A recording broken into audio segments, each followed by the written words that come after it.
Welcome to Buchamma బ్లాస్. అదేంది మీరు ఒకసారి మన్నెంకొండకోవాలి. మన్నెంకొండ శ్రీమన్నారాయణ వెంకటేశ్వర స్వామి గారు అతని దగ్గరకు పోయి మీరు ఒకసారి కలిసి రండి, మీ కోరికలు తీరుతాయి. ఒకసారి కోరికలు తీరు పోయేస్తే కనపడితే మీ కోరికలు తీరినాక మళ్ళీ పోయిరండి. మామనాథ్ డిస్టిక్ మన్నెంకొండ స్వామి. అక్కడే ఒకటి కురుమూర్తి స్వామి ఉంటాడు. కురుమూర్తి ఆయన దగ్గర కూడా ఉండి, ఆయన కూడా మంచి పేరు గల దేవుడు. ఆయన సంవత్సరానికి ఒకసారి ఆయన జాతర జరుగుతుంటుంది.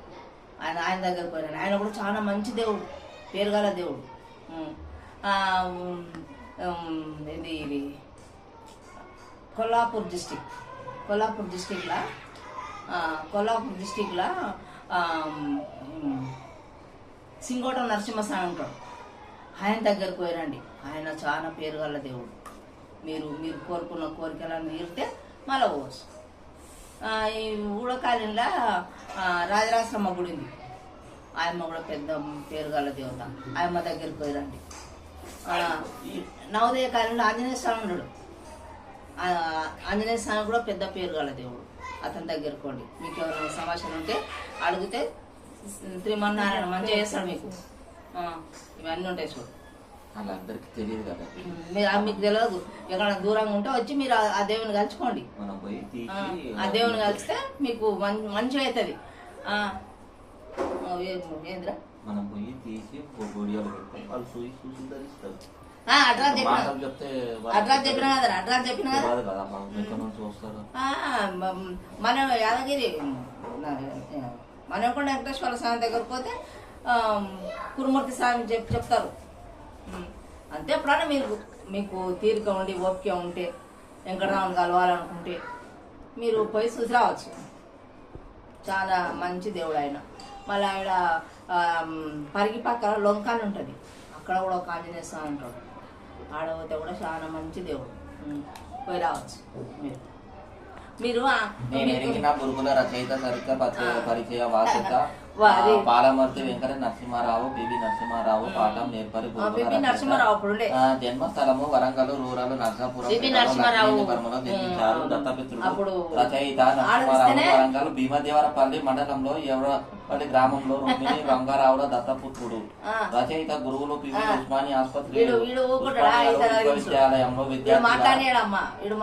హైదరాబాద్ విముక్తి పోరాటంలో పాల్గొని విశ్వవిద్యాలయం ఈనాడు 1938లో జీవితాన్ని ఆరంభించారు. జీవితాంతం కాంగ్రెస్ పార్టీకి సేవ చేశారు. శాసనసభ ఎవరా అన్ని తప్పులు తిప్పులు రాసి ఒట్టు తిరగాలని పోయినాయి. శాసనసభ కరీంనగర్ జిల్లా మాధవి నియోజకవర్గం నుండి ఎన్నికయ్యారు. మంత్రి పదవులు అనేక శాఖలు. చదువుకోన్నారా తండ్రి ఎవరన్నమాట. ఈయన మాట్లాడుతుంటే కేంద్ర మంత్రి అట్టే వస్తాడు. ఆయన రాసింది కేంద్ర మంత్రి రాకనే అది రాసింది. ఇట్లా రాయదు. 6 నెలలకు ఒకసారి. మా ఇంట్లో ఒక పిల్ల ఉంది. ఆ పిల్ల 15 రోజులకు ఒకసారి స్కూల్కి పోతారు. పోయినా సరే కానీ బాగా రాస్తారు. పోయినా రాసిన బాగా 3 రోజులు కూర్చొని ఇడవకుండా రాస్తారు. ఉత్సాహం అంతా చూపేసింది. ఒక ఆయన మా కొడుకు చదువు అదో పాయలేసి పాస్ అయిపోయి. అదేంది పివి నరసింహారావు అప్పుడు ద్వాకరణ అదేంది అది దాని పేరే ఉండే కదా. మసీద్ గులగొట్టిండు. నేను ఉండే అప్పుడు నిన్నే చాలా మంది మనోళ్ళు చచ్చిపోయింది. పోయిండు లోపలికి, మనోళ్ళు చచ్చిపోయి. పివి నరసింహారావు ఆర్డర్ ఇచ్చా అది ఇస్తే పోయినాక మనోళ్ళు చాలా మంది పోయి. అయినా మన పివి నరసింహారావుకు మొన్న వచ్చేసాడు అవార్డు. ఆయన దేశంలో పెద్ద అవార్డు ఆయనకు మొన్న వచ్చే 5-6 నెలలు అయినా వచ్చి చూపించారు టీవీలో. నేను ఎక్కువ వార్తలు వింటా. ఎప్పుడు వార్తలు వింటానే.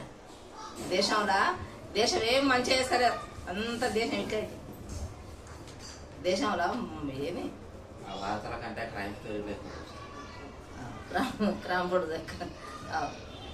క్రాంపోర్ట్ ఎక్కువ చూస్తాను. ఎందుకంటే నాకు వాళ్ళు ఏమి మనుషులాగా లేరు. మధ్యాహ్నం 1 గంట అవుతుంది. అది అంతటా ఎందుకమ్మా నాతోనే ఎవ్వరూ లేరు. నాతో నిర్మానుష్యంగా ఉంది. అడవి ప్రదేశంలో ఆ ఇల్లు ఉంది. ఇప్పుడు నీకు చెప్పి ఎవ్వరు కూడా లేరు. నలుగురు దుండగులు ఆ ఇంట్లో ప్రవేశించారు. ఎప్పుడో ప్రవేశించారు. అకస్మాత్తుగా ఆ ఇంట్లో ఒక అమ్మాయి మాత్రమే ఉంది. తనకు తెలియకుండానే నలుగురు దొంగలు ఇంట్లోకి ఎంట్రన్స్ అయ్యారు. అయిపోయి దోసుకోపోయినా ఆ అమ్మాయి అంటే ఎత్తుకపోతారు మరి. అలాంటి స్టోరీ మాత్రం బాగా చూస్తాం. చూస్తా కరెక్ట్గా చూస్తా. మా కొడుకు చెప్పిన మాట ఇది కరెక్ట్ సార్, నేను చూస్తాయి. ఎందుకంటే నాది కూడా ఇంత డబ్బా 20 ఏళ్ళ నుండి వేసిన, 20 ఏళ్ళ నుండి అన్ని 5 రూపాయల సిక్కలు, 10 రూపాయల 20 రూపాయల సిక్కలు అన్ని 22 లక్షలైనవి. 50,000 కట్ట దాంట్లో పెట్టి నా గురించి మీకు ఒక విషయం చెప్పాలి. ఎందుకంటే కాస్త అయినండి, నేను ఎంత కష్టపడి సంపాదించుకోండి పైసలు మా పిల్లలకి ఎవ్వరికి ఇవ్వకుండా పెట్టుకున్నా. ఇంత డబ్బా చేసిన 20 ఏళ్ళకి ఇంట్లో వేసుకుంటూ వచ్చిన. బీరోలో పెట్టుకున్న డబ్బా, ఆ బీరోలో పెట్టుకున్న డబ్బా బీరోకు తాళం పడుతుంది. పైన తాళం చేయబెట్టి మా కొడుకు కూడా అన్నం పెట్టిపోతారు కదా అని పెట్టిపోయినా. ఇంకా తాళం చేయి పైన చూసినారు, ఆ బీరోకు శుభ్రంగా తీసినారు. ఆ డబ్బలు ఎప్పుకొని పోయినారు. నేను పోలీటైన్లో కంప్లైంట్ ఇద్దామంటే మీ కొడుకు కూడా తీసిందని చెప్తారు. మా కొడుకు కూడా తీస్తాను. వాళ్ళు నాకు అన్నీ తెలిసే ఉంటాయి, తీయలే వాళ్ళు. కానీ తీసిన వాళ్ళు తెలిసారు నాకు. కానీ ఇంకేం చేస్తాం, ఏం చేయదు. ఎందుకంటే అరే ఏందమ్మా మీ వాళ్ళు తీస్తారు, మా వాళ్ళని తీస్తారు, వీళ్ళని కానీ అడుగుతుంటారు మంది. అందుకని నోరు మూసుకొని ఉన్నాను. అంత డబ్బు పోయినప్పుడు పరిశాన్ పడ్డగానే ఏం చేస్తాం, ఏం చేయలేకపోయాను. అందుకని ఇడిచిపెట్టేసి మళ్ళీ ఎప్పటిలాక పూలమని కోతున్నా.